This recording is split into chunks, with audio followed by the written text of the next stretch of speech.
Okay, we are live now. I just going to play the video first. Okay, Michael. Thank you. Fantastic.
Okay, thank you. Nào, hello mọi người ha, welcome mọi người đến với chương trình ngày hôm nay của PTE MAGIC kết hợp với team IEMC để chúng ta cùng nhau đưa ra những thông tin mới nhất về dòng visa Chủ Bảo Lãnh visa 482 cho mọi người. Thì ngày hôm nay chúng ta sẽ có một khách mời cực kỳ đặc biệt mà trước giờ chắc các bạn cũng sẽ ít khi nào thấy, đó là chúng ta sẽ có một khách mời là người bản xứ.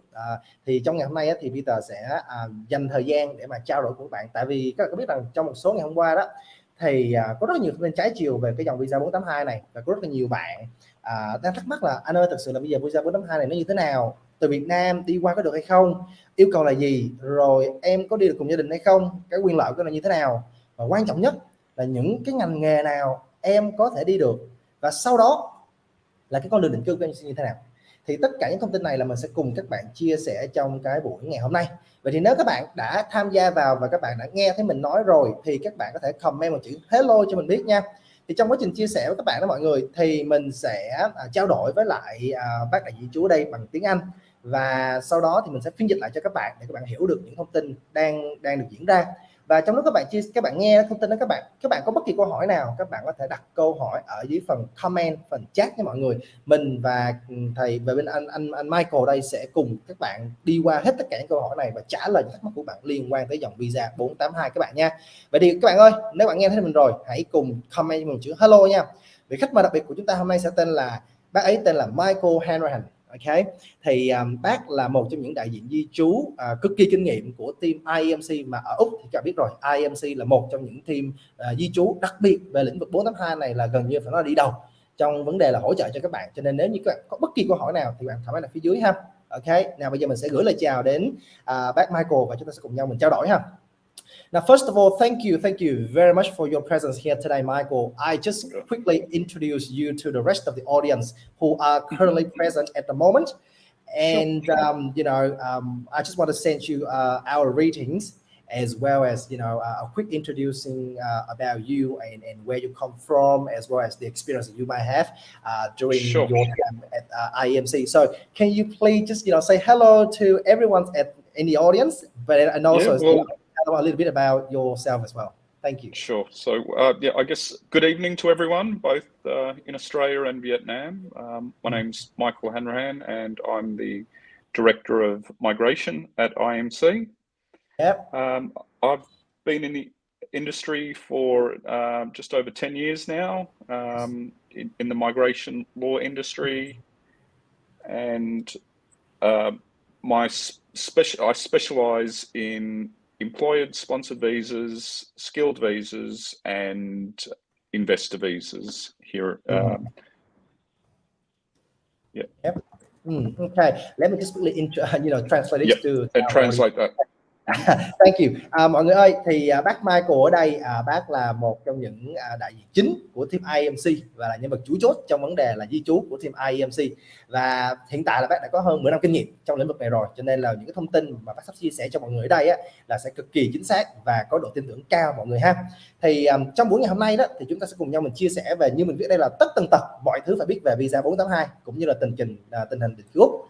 Thì chắc là đầu tiên là mình sẽ cùng với lại bác Michael chúng ta sẽ điểm qua một chút xíu những cái thông tin về cái tình hình ở Victoria và Tasmania, tại vì Vic và Tas là hiện tại đang có một số những update rất là mới về tình hình visa định cư, và mình cũng muốn chia sẻ mọi người một tí trước, sau đó thì chúng ta sẽ đi vào cái phần visa 482 sau ha, tại vì cái visa này sẽ có rất là nhiều thứ hay, và mình sẽ giải mã tất cả những cái mà người ta gọi là những cái rumor, những cái tin đồn về cái visa này để mình chia sẻ cho các bạn nghe ha. So Michael, I just quickly translated what you have said to the students.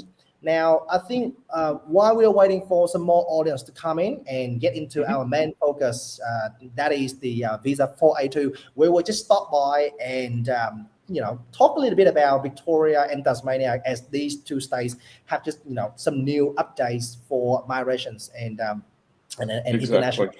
Yeah. So, what do you think? Yeah. So probably the biggest changes have been in Victoria with the 491 opening. So now offshore applicants are eligible to apply, but probably the biggest change is that the occupations that are eligible in Victoria are no longer limited to the STEM skills, and it's open to the entire skilled list. Okay. And what visa are you talking about?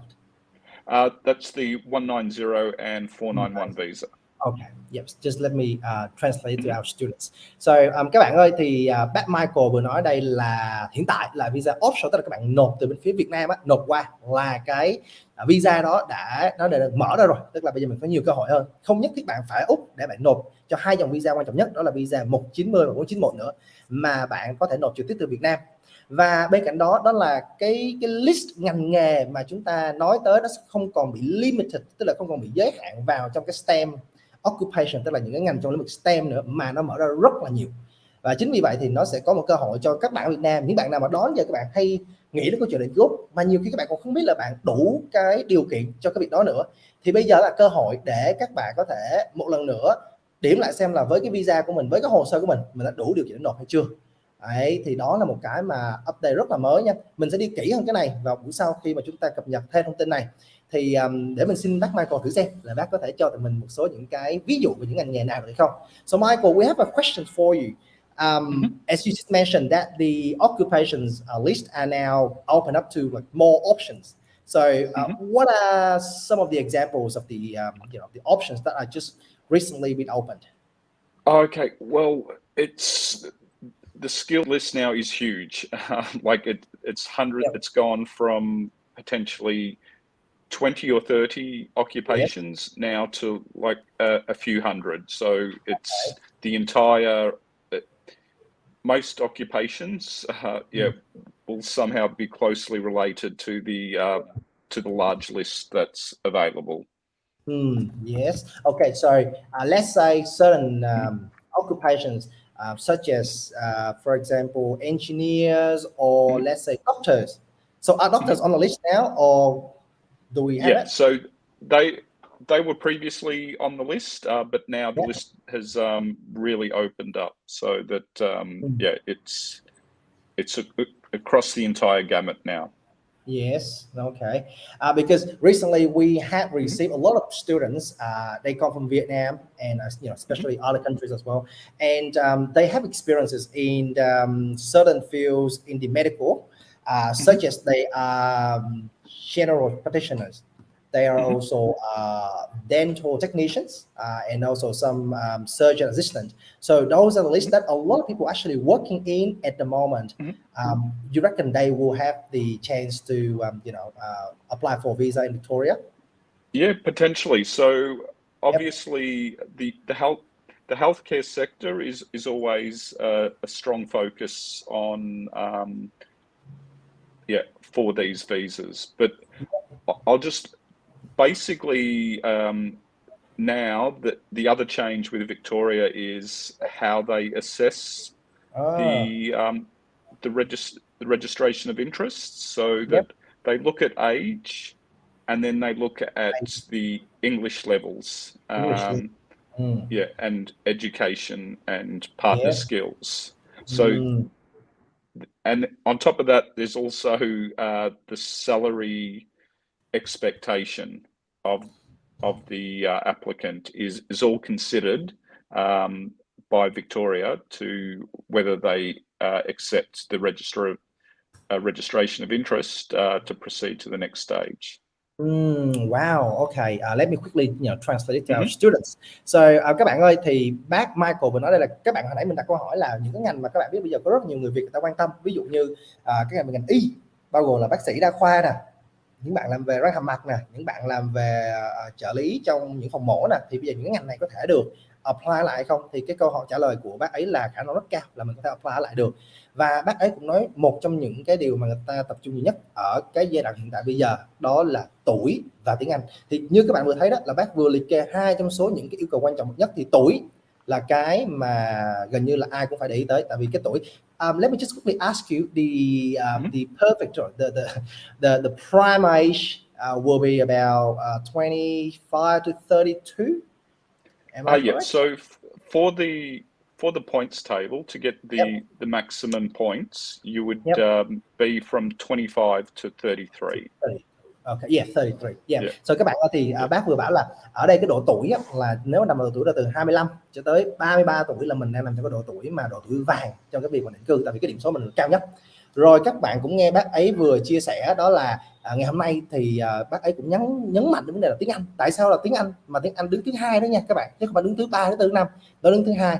Tức là nó là một yếu tố cực kỳ quan trọng mà các bạn biết rồi đấy. Bởi vì cái tuổi là một cái yếu tố mà nó mặc định mà chúng ta không thể thay đổi được. Ví dụ như chúng ta 34 tuổi thì chúng ta không thể thay đổi được cái điểm số của chúng ta, hoặc là chúng ta 22 tuổi thì chúng ta không thay đổi được. Nhưng về yếu tố tiếng Anh là yếu tố mà các bạn có thể chủ động thay đổi được cục diện của vấn đề. Vì nếu như các bạn đang nhắm tới cái bang Victoria này thì các bạn sẽ cần cân nhắc đến câu chuyện đó là cái điểm tiếng Anh của bạn có buộc phải cao. Vì vậy là rất nhiều học sinh của tại PTE MAGIC là các bạn ấy đang để ý nhiều đến cái chuyện gọi là phải học tiếng Anh lên 65 cho tới 79 lần. Đó, thì đó là cái rất là quan trọng phải nhớ nha. Hiện tại bang Victoria đang nhắm vào tuổi và tiếng Anh. Vậy nếu như bạn đang nhắm đến hồ sơ Victoria, và Victoria là một trong những bang cực kỳ đông người Việt, thì các bạn phải nhắm tới cái câu chuyện tiếng Anh rất là nhiều nha mọi người nha. PTE 65 hoặc là 79 là những cái mà các bạn không thể bỏ qua được ha. Okay, thank you very much, Michael. And probably and the other thing I'd just like to add that would be applicable to a lot of the students is that a chef and a cook are both in the priority list for the 491 visa. So for the regional for the applicants from regional areas, the chef and a cook will both get priority. Yes, okay, so chef and cook are at priorities right now. Okay, các bạn ơi, tin vui. 491 của bang Victoria các bạn là chúng ta đang có chef và cook. Đó là, mà các bạn biết không, đối với du học sinh người Việt thì đây là những ngành mà chúng ta học rất nhiều luôn. Vậy thì những bạn nào học chef và cook thì các bạn có thể liên hệ với team IEMC luôn để mà có thể được tư vấn về vấn đề này, vì đây sẽ là một trong những cái hỗ trợ của bạn rất là nhiều nha. Vậy team IEMC ơi, nếu được thì mình nhờ các bạn có thể để lại tin nhắn thông tin của các bạn để team học sinh Magic có thể liên hệ với các bạn ha. Okay, right. So how about Tasmania? Is Tasmania, changing, or because we just received the news about how they got a different colors code, where they got like orange and green, and it the students sort of compare it as the like when you go on the flight, you got like the first class and like the premium and then the economy, you know. Can you explain a little bit about the updates of Tasmania and how that differentiate the situation? Yeah, so it's been changed to the 3 different color codes from orange, green, and gold, with gold being the highest, green having the different requirements, and then down to orange. So with gold being the most crucial, that's where you require skills assessment in a critical roles list. So for the last 3 months, and then green is being on the list of employed for the last 6 months with the same skills assessment. Employed in Tasmania for more than 2 years in that skilled role, and the pay being greater than the Australian average. Yes. And 2 years experience as well. So for green. Okay, cool. Các bạn ơi, thì bác Michael nói là chúng ta hiện tại đang có một số màu như là màu gold, màu orange và màu green, tức là những cái màu này nó có những cái tiêu chuẩn khác nhau. Và giống như hồi nãy mình vừa nói một cái ví dụ ví von đó, tức là như thế nào, có những bạn học sinh nói là chúng ta đang có đi máy bay, chúng ta có hạng thương gia, có hạng nâng cấp và hạng phổ thông như thế. Đi thì ở đây cũng thế, tức là ví dụ như mình vừa mới đưa một cái thông tin ở đây, đó là Tasmania, bạn mà có skill assessment trong vòng 3 tháng mà trong cái critical list thì bạn lại có được một cái thẻ như là hạng thương gia để mà đi thẳng vào trong quá trình định cư, thì cái yêu cầu đó nó sẽ tốt hơn cho các bạn rất là nhiều ha. Thì nếu như các bạn có thời gian thì mình nghĩ rằng các bạn có một lý do là như thế này, các bạn có rất nhiều bạn đang bị confused, tức là các bạn đang bị gọi là lẫn lộn bởi quá nhiều luồng thông tin, và thực ra bạn cũng không biết được rằng là trong 3 cái màu là màu cam, màu vàng, màu xanh này thì bạn không biết bạn cái màu nào cơ, thì làm sao bạn chọn được cái màu sắc chính xác để mà bạn đi cho cái visa của mình. Mà Tasmania hiện tại bây giờ nó lại đang là một chuyển bang mà có rất nhiều người muốn tìm hiểu, cho nên nếu như các bạn là một trong số các bạn du học sinh mà đang tìm hiểu về bang Victoria và bang Tasmania, các bạn nhớ comment ở phía dưới đặt câu hỏi cho tụi mình ha. So Michael, we just have a quick question for you. With Tasmania changing some of those rules, do you think it is becoming a little bit easier for international students, or it's sort of, tightening up the migration policies? Yeah, well, the number of applicants in Tasmania is the same for this year's program. Victoria, there was an extra 250 places just in the 491. So, I guess it's kind of similar, but at the same time, I think it should become a little bit easier. Yeah. Okay. So it's not 100% getting harder, but you can really see that it's not getting. It is. Yeah, it is just opening up some other priorities that if you are, or if you happen to be in those priorities places, then you definitely get more advantages. Exactly. Yeah. Well, I guess Victoria has definitely opened up the opportunities by increasing the number of occupations. So there are more advantages. So that more people will have an opportunity, I guess. Yeah. Okay, thank you very much. Các bạn ơi, thì bác Michael mới nói đây là vấn đề là như nào mà đặt câu hỏi là bác ơi, thì không biết là với cái tình hình mà thay đổi như vậy thì Tasmania đang khó lên hay nó dễ đi. Thì thật ra câu trả lời nó cũng không hẳn là khó lên hoặc dễ đi, mà là nếu như bạn đang trong những cái nhóm mà đúng cái yêu cầu của bang nó cần đó, thì thực ra là bạn lại được cái tình hình được một cái cơ hội là nó dễ hơn rất là nhiều. Nhưng mà nếu như bạn đang đi chéo hơn một chút đó, thì cái cơ hội thật sự nó hơi bắt đầu trở nên thử thách hơn một chút, cho nên nó dễ đi đối với những người đúng ngành, đúng nhóm, đúng hướng đi từ đầu, và nó lại khó hơn so với những bạn là đi sai hướng. Cho nên mình mới nói các bạn, trong tất cả những cái livestream của mình muốn nói là gì, là các bạn khi mà các bạn nghĩ đến định cư, thứ nhất là bạn phải có một cái hoạch định ngay từ đầu, chứ mình không đợi cho đến khi nào ok, you know what, bây giờ em học đại đi rồi tới đó em thích gì em đổi chứ không được. Tại khi mình muốn đổi, mình muốn nộp, lúc đó là không còn trong cái list định cư, là cơ hội không có nữa, mình không hiểu được cái bang nó cần cái gì, thì lúc đó sẽ rất là dễ ảnh hưởng đến cái hồ sơ của mình ha. Okay, thank you. Right, so I just quickly translated what you have advised the students. Now, I think it is time for we to just, getting into our 4A2 visa, because those are the main concerns of our students at the moment.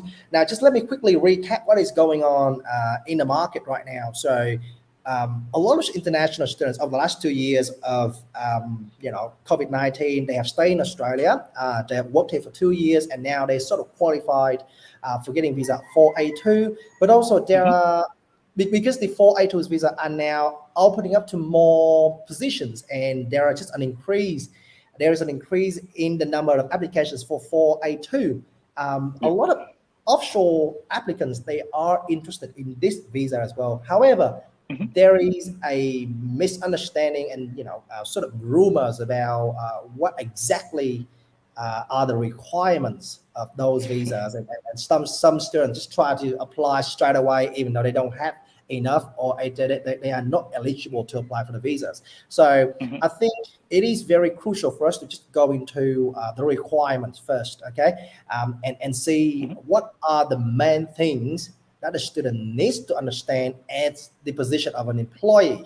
What do they need to have in possession in order to be eligible for the visa 482? Can you help us to share those, questions? Yes.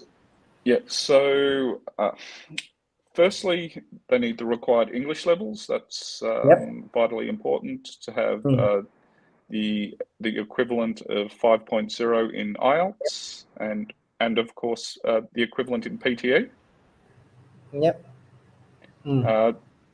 And they also need 2 years of work experience, so the equivalent of 2 years full-time work experience. Yes, okay. So let me quickly translate to our students. So một trong những yêu cầu của bạn đó là cái tiếng Anh. You mentioned PTE 36, which is equivalent to IELTS 5.0, right? Okay, yeah. Các bạn ơi, PT 36 điểm các bạn nhé, là con số bạn phải có, chứ không phải là các bạn kêu thầy ơi 30 có ráng nộp được hay không. Không, 36 là 36 các bạn nhé, cao hơn thì càng tốt. Cái kinh nghiệm làm việc buộc phải có 2 năm, và cái skill assessment, tức là thẩm định tay nghề. Now there is a question of the students asking regarding the experience we're talking about now.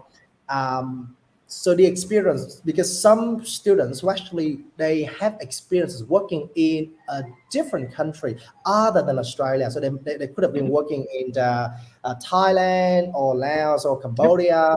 You know, the years and the period they have worked in another country would be counted as an experience. Yeah, and I guess on top of the forms of eligibility, they also need a related degree, or sorry, a related qualifications, which could be a trade diploma or a degree, needs to be related to the occupation as well.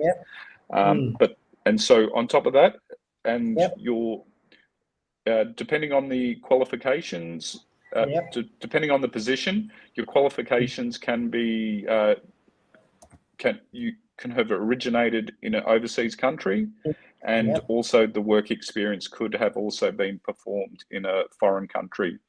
They don't need to have the work experience here in Australia. Yeah, okay, perfect. Now, để mình dịch cho các bạn nghe là hồi nãy mình hỏi thầy là với một số bạn có cái trường hợp là các bạn đã làm việc và đã sinh sống nhiều khi ở những cái nước không phải là Việt Nam, không phải Úc, ví dụ các bạn sống ở Lào, Thái Lan, Campuchia, thì khi mà các bạn hỏi với câu chuyện là mình có thể dùng cái kinh nghiệm làm việc và cái bằng cấp ở cái nước khác để mà xin visa 482 vì mình ở Việt Nam hay không, thì câu trả lời của bác Michael là được. Các bạn phải đưa cho bác Michael check trước xem là cái bằng cấp của bạn nó có phù hợp hay không, nhưng mà khả năng là các bạn vẫn có thể xin được từ cái kinh nghiệm và bằng cấp ở một nước mà các bạn học khác, không phải là Việt Nam hay là nước Úc các bạn nha. Thì đó là một cái các bạn nên lưu ý trong vấn đề này. Vậy thì 3 tiêu chí mà thầy bác Michael vừa nói đây gì? Thứ nhất là tiếng Anh là một, thứ hai là về vấn đề liên quan tới cái kinh nghiệm, bằng cấp là 2, ok, và cái thứ ba, thứ hai là kinh nghiệm, thứ ba là bằng cấp. Đây là 3 cái các ghi nhớ giúp mình. So Michael, there is another question of students related to the requirements for visa 482. Now, because we can obviously bring the dependents, you know, in this case could be your wife, your husband, your children, to come together with you to the visa 482. Now, the question here is, are there any requirements for the dependents, or the requirements only apply for the applicants? So yeah, the dependents won't need, I guess, the required English or degree, but they will be required to conduct the required health examinations and police reports if they're over 18 for the dependents. Okay. So can you repeat it one more time? So the dependents for the 482 don't require English requirements, but they will be required to do police certificates and health examinations. Okay, thank you. Các bạn ơi, thì bác vừa nói là đối với những bạn dependent, tức là nếu như bạn đi và có người thân đi cùng là chồng hoặc vợ hoặc con thì không yêu cầu về tiếng Anh, nhưng yêu cầu các bạn về cái vấn đề là các bạn phải vượt qua được cái vấn đề là lý lịch tư pháp và vấn đề về sức khỏe ha. Ok, cảm ơn các bạn đã lắng nghe. Các bạn ơi, mình đang đi vào những câu chuyện rất là quan trọng của cái visa chủ bảo lãnh này, cho nên nếu như các bạn có câu hỏi nào các bạn hãy đặt ngay câu hỏi phía dưới các bạn nhé, và đừng ngại ngùng gì cả, vì cái chương trình ngày hôm nay chúng ta sẽ chia sẻ hết. Ngoài ra là visa định cư ở Victoria và Tasmania bao gồm 490 và 491 và 190 thì các bạn cũng có thể comment ở phía dưới các bạn nhé. Michael, we understand that once we are eligible, so we sort of satisfy all of the requirements, including the English requirements. We have satisfied the skill assessment and the experiences required. We also, have our dependent ready to go as well. Now, once we go to Australia, we definitely need to work for a nominated sponsor. So can you explain a little bit more about what is a nominated sponsor, and are there any certain requirements for any business to be nominated? Sure. Yeah, so I guess the pathway, first, the company is required to be an approved standard business sponsor. So that's the first part. The second part is having a nomination approval. And the nomination approval is for the company to be approved to sponsor a person in that position. And then the third part is the visa application that the company, that the visa applicant is approved to work in that company. Yep. Okay, sure. But the requirement, for the sponsors, because obviously some students got to file the sponsors from overseas. So you mentioned that they have to meet certain requirements for the government in order to be nominated. What are the examples of those requirements? Yeah, so essentially for the nomination, one of the main criteria is to show that it's a genuine position and there's a genuine need for that position. So that can be, for instance, if it's a pizza shop, you probably won't have an accountant being approved to work in a pizza shop. Okay. Yep. Let me quickly translate it. I think it's pretty important for students to understand. Các bạn ơi, mình vừa hỏi với bác đấy là khi mà chúng ta nói về câu chuyện là người sponsor đó thì tất nhiên là bạn có đi visa 4.2, bạn phải có người sponsor, tức là người bảo lãnh bạn. Nhưng mà không phải bất kỳ một doanh nghiệp nào, một người nào ngoài kia cũng có thể bảo lãnh bạn được, mà cái người bảo lãnh bạn á, bạn bắt buộc phải có được cái sự gọi là cái chấp thuận, cái đề cử từ phía chính phủ.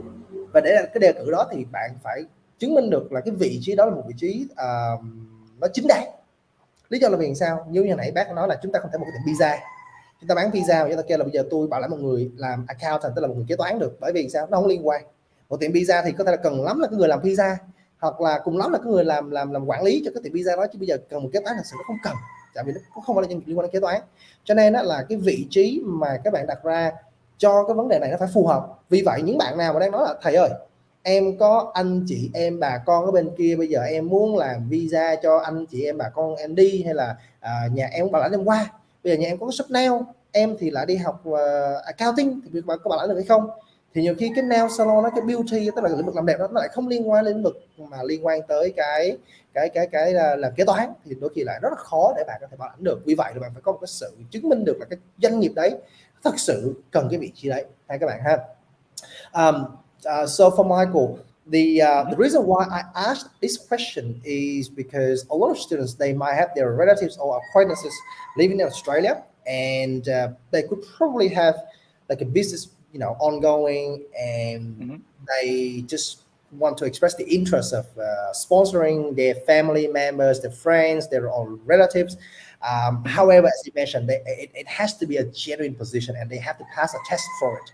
Now, apart from that genuine position requirement, are there any are there any requirements related to possibly about the size of a business, turnover, finance, or anything that relates to that sort of thing? Sure.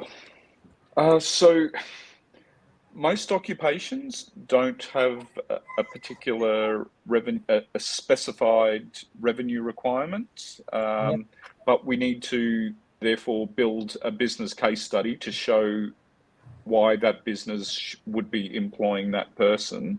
But then you have specific occupations, for instance, like an accountant, that does require the company to have a minimum of 1 million in turnover. But that's a specific requirement for an accountant. And for an accountant, you also need a company to have a minimum of 5 employees. But then, for instance, with a chef, you know, we've had restaurants that have a turnover of 300,000 or 400,000, and that's been fine. Okay, so you mentioned that revenue, the turnover, is one of the requirements they will look into, and also the number of staff in that particular organization as well, right? For an accountant, as an accountant, yeah. Okay. What about chef? Do they look at, you know, in the restaurants, are there, you know, 5 staff or 10 staff or like, No, so there's no specified minimum. The restaurant does need to be a full service restaurant and not in a factory setting. So that is a minimum requirement. But turnover, there is no specified turnover. We do need to prove that the company can afford to pay the wages, so that they have the revenue to cover the wages and to continue operating profitably. Okay, good. Let me just translate to our students. So, bác có nói là các bạn ơi, khi mà các bạn muốn nghĩ đến câu chuyện đó là cái người thân của mình, bảo lãnh mình á, thì cái người thân của mình ở trong cái doanh nghiệp đó, cái doanh nghiệp đó nó phải đảm bảo được mức doanh thu bao nhiêu. Thì bác có đưa 2 cái ví dụ về ngành accounting, tức là ngành kế toán, thì cái yêu cầu nó sẽ rơi vào cái mức độ là cái lương, cái doanh thu nó sẽ rơi vào tầm khoảng là 1 triệu đồng, và phải ít nhất là có 5 người nhân viên. Bên cạnh đó thì trong trường hợp là nếu như đây là một cái nhà hàng thì cái yêu cầu nó lại là yêu cầu khoảng 300.000 một năm, và có số lượng nhân viên thì nó không có yêu cầu một cái số lượng cụ thể cả. Vì vậy cái câu chuyện cho rút ra được là cái gì? Là nếu như bạn có người thân hoặc đang tìm hiểu về cái việc là liệu rằng cái doanh nghiệp này có đủ điều kiện để mà có thể bảo lãnh tôi hay không, thì bạn phải gặp bác Michael hoặc là bạn phải gặp team IEMC để mà tư vấn xem là trong trường hợp này cái doanh nghiệp này đã đủ những cái điều kiện đó chưa. Tại vì chúng bạn biết đó, đụng tới vấn đề thuế má, vấn đề doanh số, vấn đề tiền nong, thì đôi khi không phải doanh nghiệp nào cũng sẽ sẵn lòng để mà có thể disclose, tức là tiết lộ những thông tin này. Vì vậy là chúng ta cần phải bàn bạc và phải lên một kế hoạch ổn định, chứ nếu không thì sẽ rất là khó. Michael, I have a question for you. Let's say there is a student and he wants to apply for the visa 4A2. Can he apply for it before getting any nomination of or any sponsorship from the employer in Australia? Can he apply for this? There has to be a particular order of the application. So the order has to be standard business sponsorship, nomination, and then visa application. But they don't have to be approved prior to each step. So you could apply for each consecutively and not wait for the prior one to be approved. But it needs to be in that order. The application process needs to be in that order though. Yep, okay. So các bạn ơi, thì bác Michael vừa nói rằng là có một số bạn hỏi là thầy ơi, em có thể nộp cái visa 482 trước rồi bắt đầu đi kiếm người bảo lãnh em hay không? Thì câu trả lời ở đây của bác Michael là không, bởi vì chúng ta có một cái thứ tự như để các bạn phải nộp hồ sơ theo. Ví dụ trong trường hợp này là bạn bắt buộc phải nộp hồ sơ, bạn có cái người bảo lãnh và bạn có những yêu cầu đề ra thì bạn mới nộp visa được, chứ bạn không thể bay vào các bạn nộp cái visa rồi đợi có người sponsor, thì cái điều đó là không nên các bạn ha. Right, thank you very much. I think those are the very, very clear explanation of how the requirements of the governments will be applied onto the applicants as well as the employers. Now, moving on to the story of when a student's moving to Australia, or they might have received the visa 482 already. What are the pathways of them in order to get the permanent residency? Would it be another visa afterwards, and what are the requirements? Yeah. Okay, so generally from a 482, people will then move to a 186, which is a permanent visa. But there are two potential pathways. There's the 186 direct entry, and then there's the 186 temporary resident transition stream. Okay, so 486, and you said, oh, sorry, 186. 494, is that? Yeah, no. So it'll be the 186. Yes, is the permanent visa pathway? Yeah, from the 482. Yeah. Okay. So where are we with the two streams? And so, yeah, the main requirement, well, depending on the stream. So the 186 direct entry requires 3 years of work experience and a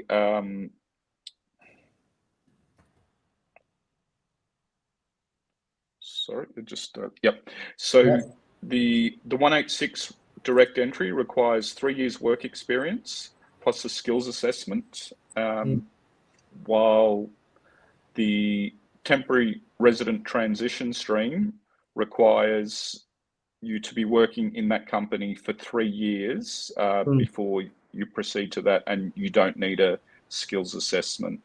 And both require the equivalent English score of 6.0 in IELTS. Ok. Các bạn ơi, thì bác vừa nói là chúng ta phải làm với 3 năm kinh nghiệm, và sau đó là chúng ta phải ở giai đoạn này sẽ không cần skill assessment nữa, không cần phải làm tay nghề nữa, nhưng bắt buộc các bạn phải có tiếng Anh ở mức độ là PTE 50 điểm ha. Tại vì 50 là cái mức độ bạn mới xin vào 186, và cái 186 này là visa định cư PR của các bạn nha. Tức là đây là thường trú nhân luôn đó các bạn ạ. Bây giờ mình sẽ hỏi bác ấy về những cái rủi ro nha. Tức là có rất là nhiều bạn đã 482 rồi, hoặc là thậm chí chưa 482 luôn, nhưng các bạn đang lo sợ là khi có 482 rồi bạn sẽ không nhận được 186. Vậy thì chắc chúng ta sẽ cùng nhau tìm hiểu bác ấy xem là cái rủi ro mà nếu chúng ta có thể mắc phải nó sẽ dẫn đến việc là chúng ta không có visa đó là gì ha. Thế thì bây giờ mình sẽ đặt câu hỏi bác. Có bạn Alex, câu hỏi rất là hay, chúng ta câu hỏi với Alex nha. Michael, Alex, Anh Nguyễn here, she has a question. The 3 years experience that you just mentioned, is that before the visa 482 or during the visa 482, or it's just, you know, the combination of any experiences that they may have? Sorry, so for the 186, if she applies for the 186 in the direct entry, or that so that she doesn't need a 482 if she's applying for the direct entry stream. Okay. But yeah, if she's working, if she's going from the 482 in the temporary resident transition stream, she needs to work for 3 years on the 482 visa. So the 482 visa has to be granted, and then 3 years from date of 482 visa grant before she can apply for the 186 TRT stream. Yep, okay, I understand it. Let me just quickly answer a question. Alex ơi, thì bác Michael vừa nói là nếu như bạn có sẵn 3 năm kinh nghiệm trước rồi, bạn có thể đi direct entry, tức là bạn vào thẳng 186 luôn thay vì đi qua 482. Nhưng nếu bạn chưa có thì bắt buộc phải lên 482 trước, rồi bạn làm việc 3 năm, sau đó bạn mới xin lên 186 được ha các bạn ha. Thì đó là 3 năm kinh nghiệm mà bạn bắt buộc phải ghi nhớ trong vấn đề này các bạn nhé. Another very interesting question that the students might have is, you know, what are the risks of not getting 186? Because, you know, during the time the students has they hold the visa 482, are there anything that they could have done, you know, maybe in a silly way that could stuff up their 186, or what are the things that might, you know, sort of damage their visa? Yeah, sure. So one of them is, well, not getting the required English levels, because there is needing to be a jump from 5.0 to 6.0 equivalent. So that can stop people from getting their permanent residency. So that's one. The other thing is people working for another position once their 482 is granted. So that could mean if they're working a second job, that's not allowed. Or if they change the role after the 482 is granted to a non-related field, that is also not allowed. Okay, yep. So you're saying if, let's say, for example, they apply for 4A2 of position being a chef, but then they go and work as a mechanic technician, that's just not going well. Actually, it doesn't even need to be that extreme. It could just be that, okay, you're working as a chef and then you change to, say, the restaurant manager, or even if you change to a cook. If you're not working in your designated field that you were approved for, the 186 will not be granted. Oh, okay. Let me translate to our students. Các bạn ơi, thì hồi nãy mình có hỏi các bạn, mình hỏi những các bạn đó là cái rủi ro của việc là mình nộp cái visa 482 mà nó có thành công. Thì visa 186 nhá, thì bác ấy có nói là nếu bạn lên visa 482 mà bạn làm không đúng cái lĩnh vực mà bạn làm thì cái đó cũng khá là rủi ro đó nha. Thì bác ấy có được ví dụ mà mình nghĩ là cái này là có thể apply nhiều người này các bạn. Tức là bạn nộp như là cái vị trí là người chef, nhưng bạn lại đi làm với cái vị trí là một cái người quản lý nhà hàng, hay là thậm chí là bạn đang từ chef bạn nghỉ xuống làm cook đó, thì đôi khi á, bạn cũng sẽ không thể apply cho cái visa 186 được. Vậy nên ở đấy là mình thấy có rất nhiều bạn nha, rất nhiều bạn luôn, là khi các bạn nộp cho 482 các bạn đang làm vị trí là đầu bếp, nhưng vì các bạn làm giỏi, các bạn được thăng chức lên cái vị trí là restaurant manager, hay là các bạn lên vị trí là store manager, thì lúc này các bạn phải để ý, bởi vì sao? Nó lại không còn đúng với lại cái visa lúc đầu của mình nữa rồi, và cái điều này có thể ảnh hưởng đến 186 của bạn. Sorry Michael, the reason why I'm saying this to our students is because there are a lot of students who are very hardworking and they are promoted. Sometimes, they could be starting as a chef, but because they work extremely well and they are recognized as a store manager or restaurant manager, and I think for them it's a good achievement, and they just jump straight into that offer and undertake a new position as a restaurant manager, and that could undermine their 186 later on. And that's something I just want to really warn our students, make sure that they are aware of what they're doing. Great. Okay, thank you. Definitely. Now, the last question for visas 4A2 before we jump into some of the questions on the comment section right now is, with the visa 4A2, the students are now very concerned and they want to know about the processing time, because that's something that could range from a few months to nearly a year. So for the visa 4A2 and 186, the average or the current processing time of those visas, what is it? It's pretty much what you said, and unfortunately, there is no clarity on it. Some people are getting it. We're having some of our clients granted within 1 to 2 months, even under a month. Others you can expect a 12-month delay in processing. The government's talking a lot about trying to speed up the process, and they're putting a lot of resources into it. But until it happens, we just don't know when it will actually speed up. So we expect it to happen, but let's see when it does. Oh, wow.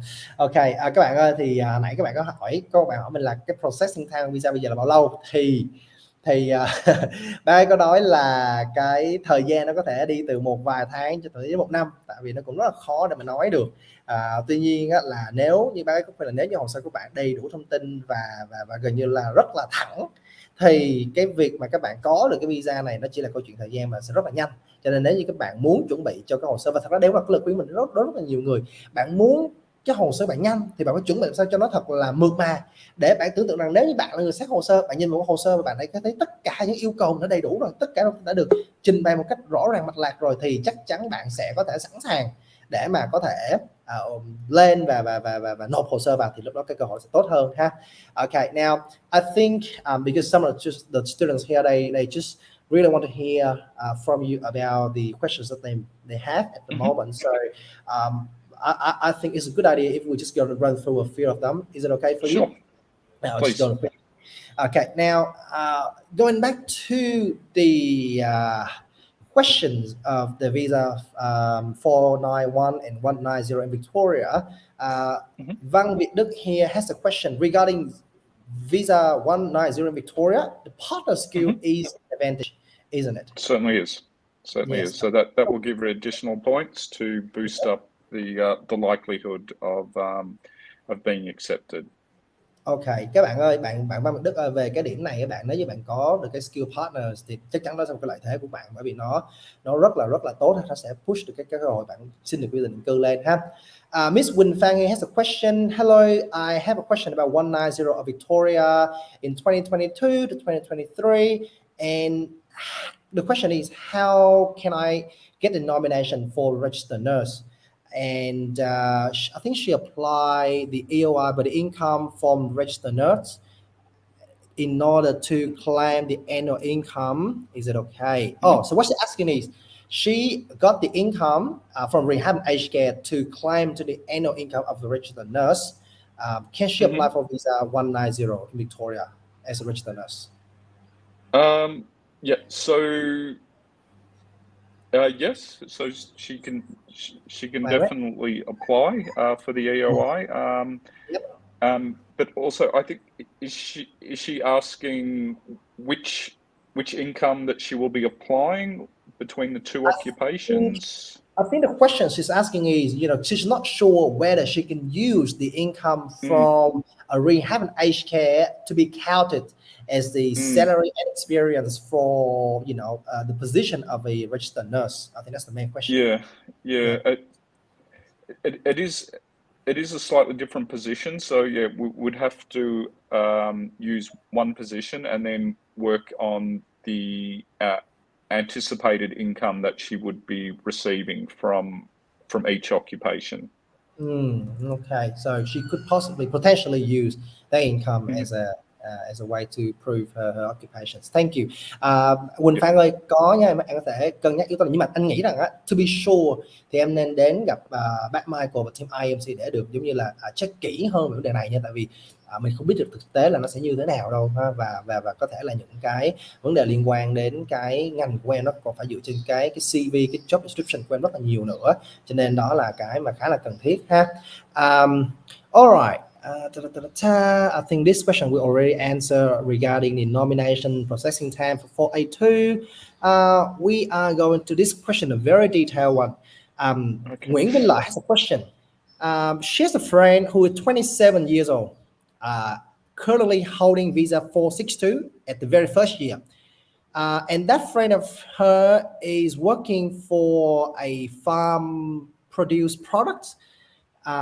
She studied and graduated from a university in Vietnam, but the occupation that she studied is completely different from what she is working right now. So with the current requirements of the sponsor for visa 482, will she be able to work for, I see the question here, because you know how 462 you can only work for 6 months, and in order to get the 482 we need 2 years experience. So the question is, how can she make it possible? Well, I guess that there's two issues there. One, if her education is and qualifications is different to the occupation, that's issue one. And the second issue is that she also needs to comply with all of her previous visa conditions to be eligible to apply for the 482 as well. So yeah, there are two big issues there, and so yeah, we'd have to understand her case completely before we could tell her if she does have any further options with that. Okay. So depending on what experience she has in Vietnam, that's what we'd need to find out. Thank you. Lợi ơi, thì lời của bác Michael này như thế này, là cái vấn đề là em có hai cái issues, hai cái vấn đề. Vấn đề thứ nhất là cái ngành em học nó không giống ngành em làm.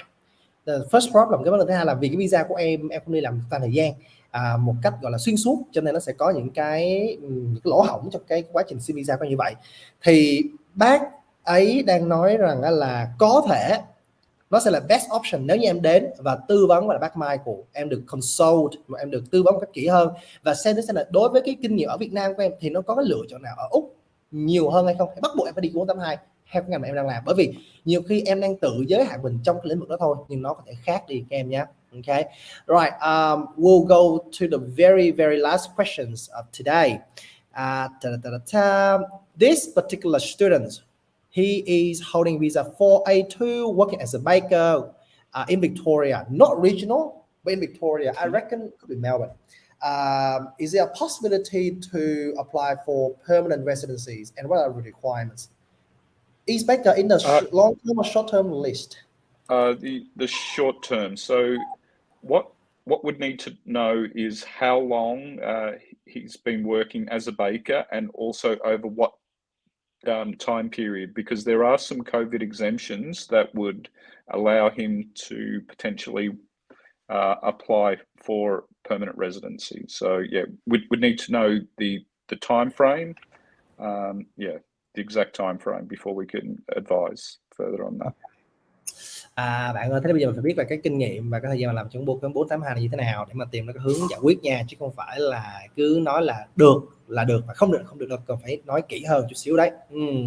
Ok các bạn ơi, còn rất nhiều câu hỏi nữa mình muốn trả lời cho các bạn, nhưng mà thời gian nó hơi có hạn một chút, cho nên mình suggest như thế này. Team IEMC thì các bạn có thể hoàn toàn yên tâm về chất lượng của đội ngũ cũng như là cái lời khuyên về di trú. Cho nên nếu được, mình thật sự khuyên tất cả 100 bạn đang ngồi coi ở đây, các bạn hãy gửi cái tin nhắn về ở trong cái mục comment ở phía dưới này để team có thể hỗ trợ cho các bạn nhé, đừng ngại ngùng gì cả. Tại vì đã làm sinh Magic thì chắc chắn là mình nghĩ là team IEMC sẽ hỗ trợ hết mình, cho nên mình rất hy vọng là team IEMC cũng có thể giúp cho các bạn học sinh để tìm ra được cái hướng đi. So Michael, I just asked our students because we currently have a time limit for how long this livestream could go for. However, we welcome all of the questions from our students, and because we understand that it is very crucial for students to come and find someone with enough experience, as well as the correct advice, for the students in order for them to plan ahead of what they would be doing. So Exactly. I hope that IEMC and you specifically can help our students in the coming time in order for them to get the solution for their cases. So I asked the students to put the questions under the comment sections, and Chi has already posted the website and the Facebook link for the student to directly contact IEMC. So I hope that the students could land in a professional hand, as well as getting the right answers to their questions. Okay. Yep. And yes, I hope I can help them. So yeah, I really do. Thank you very much. Now, Michael, is there something you would like to say for the students as a piece of advice before we finish up today? I guess probably the most important thing is to plan early, so that in advance that you've got the required English levels, you've got the required work experience, and you've got the required qualifications. And then probably even most importantly, and the most difficult part, is having the right employer. But plan as early as possible so that you're ready to have your visa granted in the future. Thank you very much. Các bạn ơi, thì một cái lời khuyên của bác Michael ở đây là cái gì? Lời khuyên bác Michael là các bạn nếu được, các bạn hãy plan early, tức là như thế nào, các bạn hãy cố gắng làm sao để mà có thể gọi là đưa ra được cái định hướng của mình ngay từ giai đoạn sớm nhất. Bởi vì mình càng có cái sự chuẩn bị một cách nó kỹ lưỡng thì bạn lại càng có cái thời gian để mà ứng phó với những cái thay đổi cũng như là với cái chương trình Người Úc. Cho nên là cái điều rất là quan trọng các bạn nhé. Hãy plan early, hãy đặt cái hoạch định của nó càng sớm càng tốt, và như thế bạn sẽ tăng cái cơ hội định cư cho chính bạn, cũng như là bạn có thể tìm được cái hướng để mà bạn đi một cách nó chính xác, đạt được cái hiệu quả cao nhất các bạn nhé. Và các bạn nếu được, các bạn thấy thông tin và buổi chia sẻ này hay và bổ ích, cũng như là lời khuyên của bác Michael hữu ích cho các bạn đừng ngại có thể giúp cho Tường một việc là hãy để lại một like và share trên Tường của bạn nếu bạn muốn coi lại, và comment cho mình biết cái cảm nghĩ của bạn về buổi ngày hôm nay, cũng như là những buổi sắp tới các bạn muốn được chia sẻ về vấn đề gì các bạn nhé. Một lần nữa mình cũng nói các bạn rằng là tất cả câu hỏi của bạn đều sẽ được trả lời. Các bạn hãy đặt câu hỏi vào một ở phía dưới nha. Biện Liên ơi, anh rất xin lỗi vì cái thời lượng chương trình chưa cho phép, nhưng em có thể đặt câu hỏi phía dưới nha. Anh tin chắc rằng team IEMC sẽ reach out ra với em và sẽ hỗ trợ em tư vấn về cái vấn đề này ha. Okay. I just said thank you to our audience as a way of appreciating their attending today. And I really want to say, on behalf of PT Magic, we would like to say thank you for spending time here. On your Saturday night weekend, we really appreciate your effort, and we hope that in the near future, you can just sit down with us some more and share some more experiences, as well as the advice that you can give to the students in order for them to understand a clearer picture of migration in Australia and how they can well prepare for their case. Okay, thank you very much. Great. Well, thank you very much, Peter, and thank you for the audience as well. So I hope I cleared things up for them. Thank you. Các bạn ơi, bác Michael vừa nói cảm ơn các bạn rất là nhiều ha, và bác Michael sẽ cố gắng để mà dành thời gian chia sẻ cho chúng ta nhiều hơn trong thời gian sắp tới các bạn nhé. Cảm ơn các bạn rất là nhiều và cảm ơn bác Michael đã dành thời gian. Thank you, Michael. I'll see you soon. Okay. Thank you. Great.